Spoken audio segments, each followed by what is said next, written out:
Hello everyone. तो कोलकाता में कोई भी इलीगल बिल्डिंग आजकल दिख रहा है उसको गिराया जा रहा है। कहीं पे सेफ्टी का हवाला है, कहीं पे इलीगल तरीके से कंस्ट्रक्ट किया गया है। तो दिल्ली में तो ट्रिपल इंजन की सरकार है, वहाँ पे अभी तक ऐसा क्यों नहीं हुआ? दिल्ली की में प्राइम मिनिस्टर भी रहते हैं, रेखा गुप्ता जी भी रहती हैं, इकबाल सिंह जो मेयर है वो भी हैं, एलजी भी बीजेपी का ही है, पुलिस भी डायरेक्टली अमित शाह जी को रिपोर्ट करता है। तो दिल्ली में ऐसा क्यों कुछ नहीं हुआ? कोई ऐसे जो बेकार के बिल्डिंग्स हैं, बिना रेगुलेशन के चल रहे हैं, जो सेफ्टी जिसमें कहीं पे कुछ नहीं है, तो इन बिल्डिंग्स पे कोई कार्रवाई क्यों नहीं हुई है? कोलकाता वाला दिखाने के लिए किया जा रहा है। सच में चिंता है तो दिल्ली तो कैपिटल है। अभी 3 जून को आज के दिन आग लगी, 21 लोग मारे गए, बहुत सारे फॉरेन नेशनल्स थे उसमें। 40 लोग शायद अब भी फंसे हुए हैं और ये डेथ रोल आगे बढ़ सकता है। एक होटल चल रहा था लेमन ग्रीन इन नाम से, बहुत सारे विदेशी लोग रहते थे, स्पेशली जिनका जो थोड़े लो बजट में दिल्ली आना चाहते थे, घूमना चाहते थे। ऐसे बहुत सारे होटल्स इलीगल दिल्ली में भरे पड़े हैं। मालवीय नगर, पहाड़गंज, इन सब एरिया में चले जाओगे, सब इस टाइप की चीज़ें हैं। इस होटल को 6 कमरे बनाने के परमिशन मिले थे, इसने 25 कमरे बना दिए। 25 बेसमेंट में लोगों को ठहरा रहा था। ये बेसमेंट जहाँ पे लोग स्टोरेज का माल रखते हैं, स्टोरेज की तरह यूज़ करते हैं, वहाँ पे ये लोगों को ठहरा रहा था, जहाँ पे ना खिड़की है, ना वेंटिलेशन है, ना कोई सेफ्टी प्रोसीजर है, कुछ नहीं है वहाँ पे। ये विश्व गुरु होने की बात करते हैं। दिल्ली इतना बड़ा शहर है, 2 करोड़ लोग रहते हैं दिल्ली में, 1700 फायर फाइटर काम करते हैं सिर्फ दिल्ली में। न्यूयॉर्क से कंपेयर करो, 85 लाख लोग रहते हैं वहाँ पे, दिल्ली के आधे से भी कम। 13,000 फायर फाइटर्स हैं, 13,000, कहाँ 1700, कहाँ 13,000। India is also the fire capital of the world. 1,60,000 आग लगती है इंडिया में हर साल, 27,000 लोग मारे जाते हैं, 74 लोग रोज़, 74 पीपल एवरी डे, हर घंटे 3 आदमी मरता है इंडिया में। ज़्यादातर जो आग लगती है इंडिया में वो तो इलेक्ट्रिकल फेलियर, शॉर्ट सर्किट, इसी से कुछ भी होता है। शॉर्ट सर्किट हो गया था। दुनिया में हर 5 में से 1 आग से मरने वाला भारतीय होता है। इसका कुछ नहीं होगा। जैसे ये 5 दिन का खेला है पूरा, याद रखना इस बात को, 5 दिन का खेला। आज हुआ, आज ब्रेकिंग न्यूज़ बना, थोड़ा यहाँ वहाँ मगरमच्छ वाले घड़ियाली आंसू बहाएंगे लोग, स्पेशली पॉलिटिशियन। कल इन्वेस्टिगेशन की बात होगी, एक्सपर्ट पैनल बैठेगा। तीसरे दिन गलतियाँ शुरू हो जाएंगी, नहीं ये तो केजरीवाल करके गया था, नहीं ये तो नेहरू करके गया था, ये चलेगा। चौथे दिन कोई और कंट्रोवर्सी हो जाएगा, कोई और सेलिब्रिटी कंट्रोवर्सी, कहीं और कुछ हो जाएगा, कोई क्रिकेट मैच का कोई इंसिडेंट हो जाएगा। 5वें दिन तक लोग भूल जाएंगे। ये पैटर्न हर जगह रिपीट होता है। बीजेपी तो एक एक चीज़ कंट्रोल कर रहा था ना दिल्ली में। डबल इंजन की सरकार बोलते तो ट्रिपल इंजन की सरकार थी। हर कोई वहाँ पे रहता है। दिल्ली पुलिस होम मिनिस्टर के अंडर में है, एलजी उनका आदमी है। 2025 में 48 सीट्स जीते इन्होंने विधानसभा के 70 में से। और क्या चाहिए? और कब काम करोगे? और क्या क्या? अब हर एक घर में बीजेपी का वर्कर होगा तब काम करोगे, कब काम करोगे? ये बीजेपी का हाल है। पीएम वही घिसा पिटा हर जगह। यूपी में कुछ लोग मरे इससे पहले, अभी दिल्ली में मरे, वही घिसा पिटा। 2 लाख रुपया एक्स ग्रेटिया। एक्स ग्रेटिया मतलब दया खा के आपको दिया जा रहा है। मरने वालों को 2 लाख, इंजर को 50,000। सीएम रेखा गुप्ता का तो क्या ही बोले, वही उनका एक प्रॉम्प्ट दे दिया जाता है, mobilised immediately, we have mobilised immediately, हमने मोबिलाइज कर दिया लोगों को, हम चीज़ों को क्लोजली मॉनिटर कर रहे हैं, यही सब चीज़ है। कोलकाता में आग लगा था आज से 5 महीने पहले, है ना, आनंदपुर नाम की एक जगह है, वहाँ पे आग लगा था फैक्ट्री में, 27 लोग मरे थे उसमें तो बीजेपी फुल एकदम फ्रंट फुट पे बैटिंग करने आ गया था। बीजेपी के स्पोक्स पर्सन थे गुरु प्रकाश पासवान, उन्होंने खूब क्लास लगाई ममता बनर्जी की, लगानी भी चाहिए। बीजेपी के आईटी सेल के हेड अमित मालविया, उन्होंने बोला एसआईटी की गठन करो, ये करो, वो करो। अब कौन बोलेगा? अब कौन बोलेगा? ऑपोजिशन तो ख़त्म ही कर दिया है।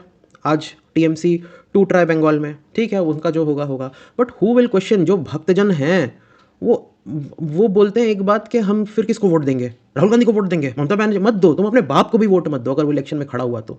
मगर जिसको देते हो साले सवाल तो पूछो उससे, क्वेश्चन तो पूछो। कब पूछोगे? तुम्हारा बाप, तुम्हारा भाई, तुम्हारी माँ मरेगी इन सब आग में, फिर पूछोगे सवाल? भक्त लोग कब पूछोगे सवाल? ये नई चीज़ तो है नहीं। दिल्ली में 2019 में लगा था, अनाज मंडी में आग लगी थी, 43 लोग मरे थे, तब बड़ा घड़ियाली आंसू बहाया था। दिल्ली के तब बीजेपी प्रेसिडेंट होते थे मनोज तिवारी। आपकी गलती है, केजरीवाल की गलती है। सीनियर बीजेपी लीडर होते थे विजय गोयल, उन्होंने भी बड़ा बोला था। तब अपने जेब से, बीजेपी के अपने जेब से इन लोगों ने 5 लाख रुपया दे दिया था। आज इनकी सरकार है तो 2 लाख रुपया। वेस्ट बंगाल के केस में 5 फैक्ट्रियों में आग लग गई, कोई सेफ्टी प्रोटोकॉल नहीं है, ये नहीं है, वो नहीं है। दिल्ली में तो लगा था कुछ महीनों पहले, फिर से वो विशाल मेगा मार्ट में लगा था, 2 लोग मरे थे, एक यूपीएससी का स्टूडेंट भी था।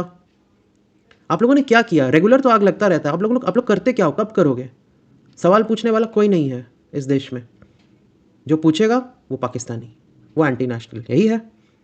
अरे दिल्ली में एक अपार्टमेंट है, ब्रह्मपुत्र अपार्टमेंट, वहाँ पे तो एमपीज़ रहते हैं, जो पार्लियामेंट का सेशन होता है, दूर दूर से एमपी आते हैं, वो वहाँ ठहरते हैं और पार्लियामेंट अटेंड करते हैं। उस बिल्डिंग में आग लग गया था, उस बिल्डिंग में आग लगा था तो 25 मिनट लग गया था फायर ब्रिगेड के लोगों को आने में। तो तब टीएमसी के एमपी थे साकेत गोखले, वो बोलते थे यार ये बिल्डिंग, यहाँ पे एमपीज़ रहते हैं, यहाँ पे ना फायर अलार्म काम कर रहा है, ना फायर सिस्टम में पानी मौजूद है, ना कोई एक्सटिंग्विशर ढंग से काम कर रहा है, और फायर ब्रिगेड को आने में 25 मिनट लग गया।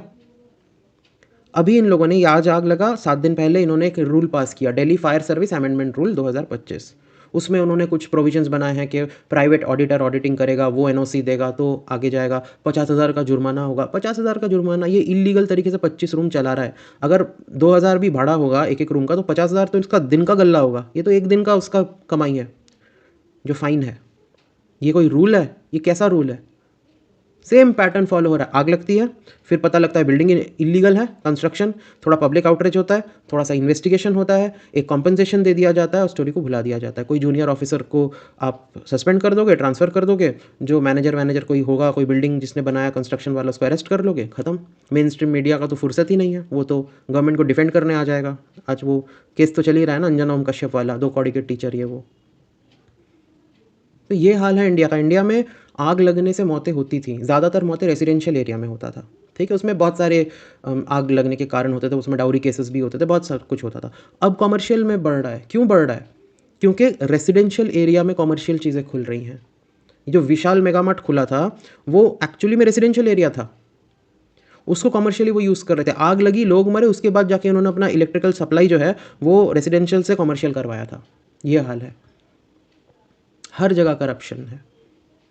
दिल्ली में नियम है कि 3 माले का ही आप बिल्डिंग बना सकते हो, इंक्लूडिंग द ग्राउंड फ्लोर और उसके बाद 3 फ्लोर।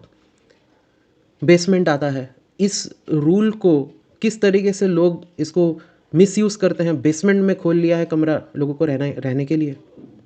कौन देखेगा इसको? अब कौन चाहिए आपको? सब कुछ तो है आपके पास, कब रोकोगे? मेन चीज़ है, लोग सवाल नहीं पूछते हैं, लोग भक्ति में विलीन हैं।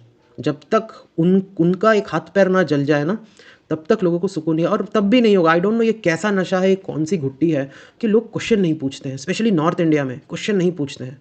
बंगाल में बीजेपी आया, भक्ति से नहीं आया, तृणमूल से त्रस्त होकर आया है। कल को अगर बीजेपी ऐसा बंगाल में करेगा ना, तो बीजेपी का भी लोग यहाँ पे कान पकड़ने के लिए रेडी हैं। बंगाल की पब्लिक ऐसी है। नॉर्थ में पता नहीं कैसा लोग, यहाँ एक आरजीकर हुआ, सरकार गिर गई। वहाँ यूपी में इंस्टाग्राम स्क्रोल करो, दिन में 40 न्यूज़ दिखते हैं मेरे को, ऐसे 40 न्यूज़ दिखते हैं ऐसे। क्या लोग हैं, कैसे लोग हैं? अब क्या बोल सकते हैं। इस वीडियो में इतना ही। Thank you.